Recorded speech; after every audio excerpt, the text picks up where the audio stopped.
వేంకటేశుని కథామృతం శ్రీవాడపల్లి వెంకటేశ చరితం ఇది కోనసీమ గోవిందుని కథామృతం విన్నవారికి విజయ దీపకం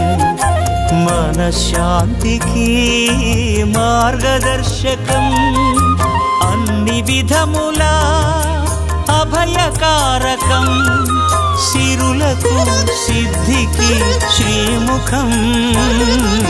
వాడపల్లి వెంకటేశ చరితం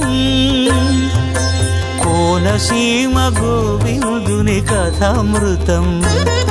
ఇది కోనసీమ గోవిందుని కథామృతం